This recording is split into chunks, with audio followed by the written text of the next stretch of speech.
معزز سامعین و ناظرین، السلام علیکم ورحمۃ اللہ وبرکاتہ۔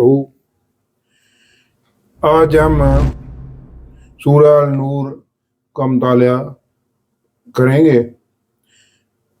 تو ابتدا میں جیسے پہلے تمام صورتوں کا خلاصہ بیان کیا گیا ہے، اسی طرح اس صورت کا بھی یہ خلاصہ پہلے بیان کیا جائے گا، پھر آیت نمبر 1 سے 20 تک کا ترجمہ اور تفسیر بھی اس حصے میں شامل ہوگا۔ یہ صورت اخلاقی قدروں کو اجاگر کرتی ہے اور یہ رہن سہن اور سارے تمام قسم کے ایٹیکیٹس جو ہیں وہ سکھاتی ہے۔ یہ بڑی اہم ہے، جس کا ہمارے معاشرے میں فقدان ہوتا جا رہا ہے۔ اگر اس سے ہدایت حاصل کریں گے تو نجات کا ذریعہ بھی بن جائے گا اور باعث رحمت و برکت بھی ہوگا۔ تو یہ دھیان سے توجہ سے سننا اور جتنی میری استطاعت ہے اس کو بیان کرنے کی کوشش کروں گا، اللہ میری مدد بھی کرے۔ تو ابتدا میں تلاوت کلام پاک۔ اعوذ باللہ من الشیطان الرجیم، بسم اللہ الرحمن الرحیم۔ سورۃ انزلناها وفرضناها وانزلنا فیہا آیات بینات لعلکم تذکرون۔ الزانیات والزانی فاجلدوا کل واحد منہما مئۃ جلدۃ ولا تأخذکم بہما رأفۃ فی دین اللہ ان کنتم تؤمنون باللہ والیوم الآخر ولیشہد عذابہما طائفۃ من المؤمنین۔ الزانی لا ینکح الا زانیۃ او مشرکات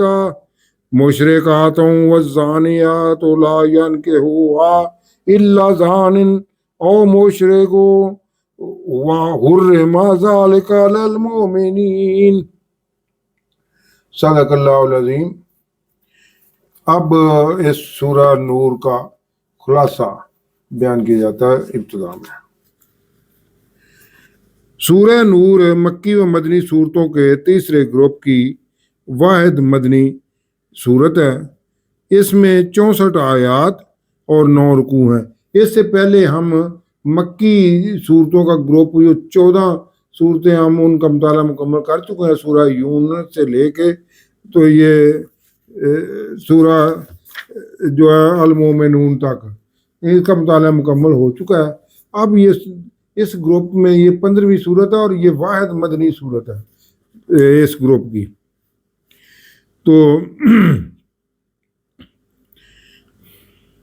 یہ صورت 18 پارے کے 7ویں رکوع سے 15ویں رکوع تک ہے۔ اس صورت میں اللہ نے اپنے آپ کو آسمانوں اور زمین کا نور قرار دیا ہے، اسی لیے اس صورت کو سورۃ النور کہا جاتا ہے۔ اس صورت میں زیادہ تر ایسے احکامات بتائے گئے ہیں جو عورت کی عفت اور عصمت کے بارے میں ہیں، جن میں زانی غیر شادی شدہ مرد و عورت کی سزا، اور جبکہ زانی شادی شدہ مرد و زانی کی سزا رجم بیان کی گئی ہے۔ تیسرا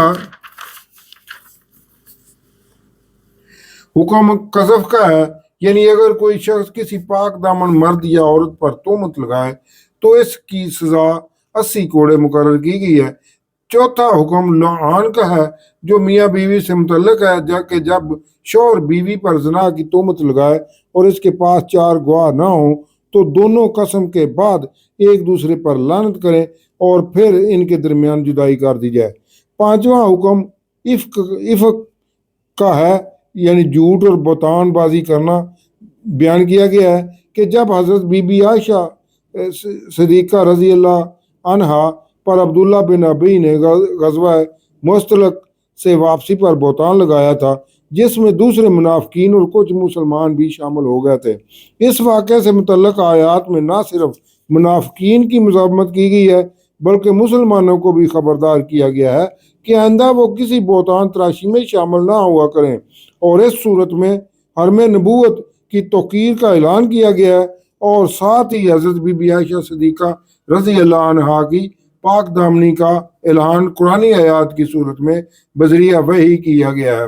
چھٹا حکم گھر میں داخل ہونے اور گھر کے اندر آداب کے بارے میں ہے۔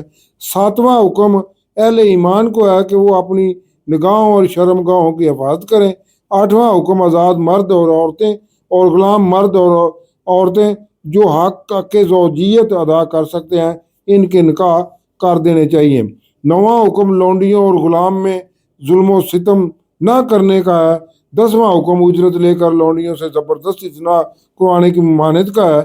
احکام و آداب معاشرت بیان کرنے کے بعد عقیدہ ایمان اور نور حق کا بیان ہے، جس کے ذریعے اللہ تعالیٰ مخلوق کو ہدایت دیتا ہے، جن کے بارے میں تین مثالیں بیان کی ہیں۔ پہلی مثال چراغ کے نور کی ہے، دوسری اور تیسری مثال اہل باطل کے لیے بیان کی گئی ہے۔ ان میں جو اہل باطل اپنے اعمال کو اچھا سمجھتے ہیں ان کو بتایا گیا ہے کہ ان کے اعمال شراب کی مانند دھوکہ ہی میں ہے، اور عالم بالا اور عالم موجودات میں رات اور دن کے ہیر پھیر، بارش برسانے، پرندوں کی اڑان اور مختلف چپایوں کو پیدا کر کے اہل حق اور اہل باطل کو بتایا گیا ہے کہ وہ سب اللہ کے وجود اور توحید ہی کو ظاہر کرتے ہیں، جن کی طرف ان کی توجہ دلائی گئی ہے۔ منافقین اور مومنین کی درجہ بندی کر کے بتایا گیا ہے کہ منافق ایمان اور توحید کا جھوٹا دعوے دار ہوتا ہے، جبکہ مومن ہر حال میں اللہ کی اطاعت پر آمادہ رہتا ہے۔ اسی طرح گھر میں چھوٹے بچوں، بڑے بچوں اور بوڑھی عورتوں کے لیے پردے کے الگ احکامات بیان کیے گئے ہیں۔ سورت کی آخری آیات میں واضح کیا گیا ہے کہ یہ ساری کائنات اللہ کی قدرت اور علم کے تحت کام کر رہی ہے۔ اللہ مخلوق کے حالات اور اعمال خوب جانتا ہے۔ قیامت کے دن ہر ایک کو اس کے اعمال کے بارے میں بتا دیا جائے گا۔ یہ اس کا مختصر تھا، اس صورت کا جائزہ تھا۔ تو ایک حصہ اس کا رہتا ہے، وہ جب آخری چوتھی ویڈیو اس صورت میں 4 ویڈیو ہوں گی، وہ اس میں ہمیں اس صورت سے ہمیں کیا درس ملتے ہیں وہ اس وقت وہ بیان کروں گا۔ تو اب اس صورت کا باقاعدہ مطالعہ کرتے ہیں، آیت نمبر 1 سے 20 تک کا۔ یہ اللہ رب العزت کا ارشاد ہے کہ یہ ایک صورت ہے جو ہم نے نازل کی ہے، اور اس کے احکامات کو تم پر فرض کیا گیا ہے، اور اس میں ہم نے روشن آیات نازل کی ہیں تاکہ تم نصیحت حاصل کرو، یعنی واضح طور پہ ہر ایک کو بتا دیا گیا ہے، اور ساتھ ہی فرض کیے گئے احکامات بیان کیے جا رہے ہیں، اور کہا گیا ہے کہ ان تمام اخلاقی اور معاشرتی احکامات کی خلاف ورزی کرنے والے مقرر شدہ سزا کے مرتکب ہوں گے، کہ زنا کرنے والی عورت اور زنا کرنے والے مرد دونوں میں ہر ایک کو 100 کوڑے لگاؤ، اور تمہیں ان پر کوڑے لگاتے وقت ترس نہ آئے۔ اللہ کے دین کے معاملے میں اگر تم ایمان رکھتے ہو اور یوم آخرت پر بھی تمہارا ایمان ہے تو یعنی اس کا ان پہ ترس کھانے کی ضرورت نہیں ہے، سزا پوری طریقے سے دینی چاہیے، اور چاہیے کہ ان کی سزا کے وقت اہل ایمان کا ایک گروہ موجود ہو۔ یہ غیر شادی شدہ مرد اور عورت کی سزا ہے، جبکہ شادی شدہ مرد اور عورت کی سزا رجم ہے، جو سنت رسول صلی اللہ علیہ وسلم سے ثابت ہے۔ سر عام سزا دینے کا مقصد انہیں نشان عبرت بنانا مقصود ہے، تاکہ یہ گناہ معاشرے میں پھیلنے نہ پائے، یعنی یہ سزائیں بھی سر عام سب کو اکٹھا کر کے سب کے سامنے دینی چاہیے۔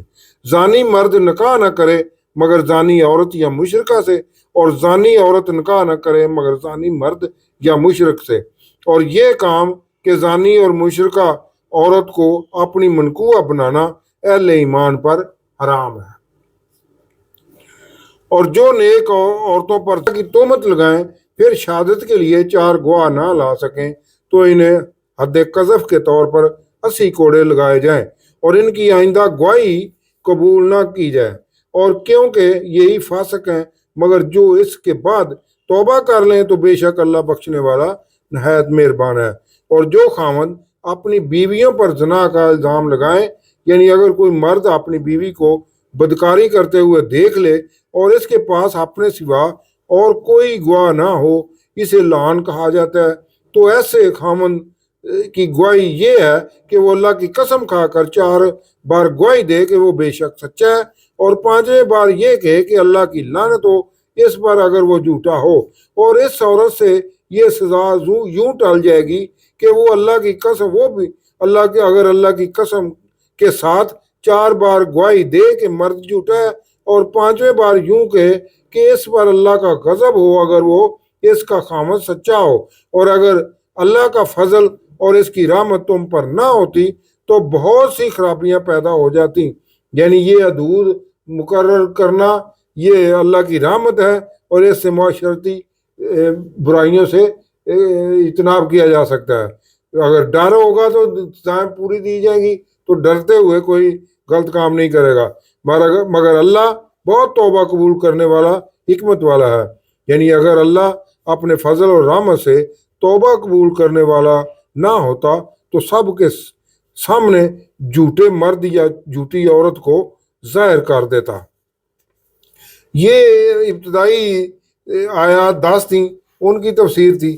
اب آگے ہے قصہ عفق کا۔ وہ عفق حضرت بی بی عائشہ صدیقہ پر جو الزام لگایا گیا تھا، بہتان تراشی کی گئی تھی۔ اس حصے میں یعنی یہ واقعہ کچھ یوں ہے کہ عبداللہ بن ابی اور اس کے منافق ساتھیوں اور کچھ اصحاب نے حضرت بی بی عائشہ صدیقہ پر غزوہ بنی مستلق سے واپسی کے دوران بہت بڑا بہتان لگایا، جس میں اللہ نے نہ صرف بہتان لگانے والوں کو جھوٹا قرار دیا بلکہ اہل ایمان پر بھی حد قذف عائد کی، اور ساتھ ہی اہل ایمان کو سخت تنبیہ کی کہ آئندہ کبھی بھی حرمت رسول صلی اللہ علیہ وسلم اور اہل بیت اطہار کی بے حرمتی کا سبب نہ بننا، اور موقع پر بجائے خاموش رہنے کے ایسے بہتان تراشوں کی سرکوبی کرنا۔ اس واقعے کی وجہ سے اللہ تعالیٰ نے حضرت بی بی عائشہ صدیقہ رضی اللہ عنہا کی پاک دامنی بھی سب پر واضح کر دی کہ جو یہ بڑا بہتان لگا رہے ہیں یہ تم میں سے ہی منافقین کا ایک گروہ ہے، ان میں سے ہر ایک کے لیے وہی ہے جو گناہ اس نے کمایا ہے، اور اس میں جس نے بڑا بوجھ اپنے سر لیا یعنی عبداللہ بن ابی نے، اس کے لیے تو بہت سخت عذاب ہے۔ مگر اے مسلمانوں، ایسا کیوں نہ ہوا جب تم نے یہ بات سنی تو مومن مرد اور مومن عورتیں بہتان کی تردید کرتے ہوئے اچھا گمان رکھتے اور کہتے کہ یہ تو ایک واضح بہتان ہے، یعنی اس بہتان کو اسی وقت رد کر دیا جانا چاہیے تھا، اور کہتے کہ وہ کیوں نہیں لائے اس پر 4 گواہ، کیونکہ گواہی کی یہ آیات پہلے نازل ہو چکی تھی کہ ایسے اگر کوئی کرتا ہے تو یہ 4 گواہ ہونے ضروری تھے۔ تو انہوں نے مثلاً سب نے ایک کی بات پہ اعتبار کر لیا اور وہ خاموش رہے، مسلمان بھی۔ تو جب وہ گواہ نہ لائے تو وہی اللہ کے ہاں جھوٹے ہیں، اور اگر اللہ کا فضل اور اس کی رحمت اے اہل ایمان تم پر نہ ہوتی اس دنیا اور آخرت میں، تو بے شک تمہیں اس اہل ایمان کی یعنی ان اہل ایمان کی خاموشی پر بہت بڑا عذاب دیا جاتا جس کا تم نے چرچا کیا۔ یعنی رد کرنے یا خاموشی اختیار کرنے کی بجائے اس بہتان کے بارے میں ایک دوسرے سے باتیں بھی کیں، اور حضور صلی اللہ علیہ وسلم سے بھی فیصلہ مانگا کہ آپ صلی اللہ علیہ وسلم اس پر شرعی حد نافذ کریں۔ جب تم ایسی باتیں اپنی زبانوں پر لا رہے تھے اور اپنے منہوں سے وہ کہہ رہے تھے جس کا تمہیں علم نہیں تھا، اور تم اسے معمولی سمجھ رہے تھے، یعنی حضور صلی اللہ علیہ وسلم کے حرم پاک کی بے حرمتی کو معمولی سمجھ رہے تھے، جبکہ اللہ کے نزدیک یہ بہت بڑی مجرمانہ بات تھی۔ اور اہل ایمان کیوں نہ ایسا ہوا کہ جب تم نے اسے سنا تو کہتے کہ ہمارے لیے جائز نہیں ہے کہ ہم ایسی بات اپنی زبان پر لائیں، اور کیوں نہ کہا اے اللہ تو پاک ہے۔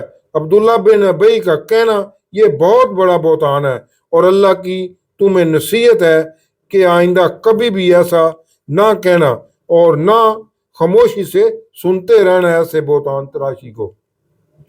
اگر تم ایمان والے ہو اور اللہ تمہارے لیے اپنی آیات واضح کر رہا ہے اور اللہ علم و حکمت والا ہے، بے شک جو یہ چاہتے ہیں کہ اہل ایمان میں بے حیائی کا چرچا ہو، ان کے لیے دردناک عذاب ہے دنیا اور آخرت میں، اور اللہ جاننے والا ہے اور تم نہیں جانتے، اور اللہ کا فضل اور اس کی رحمت تم اہل ایمان پر نہ ہوتی تو تمہیں بھی اس بہتان عظیم پر پکڑ لیا جاتا اور تمہارے تمام اعمال صالح ضائع کر دیے جاتے۔ ایسا اس لیے نہیں کیا کیونکہ اللہ تم پر بہت مہربان نہایت رحم والا ہے۔ صدق اللہ العظیم۔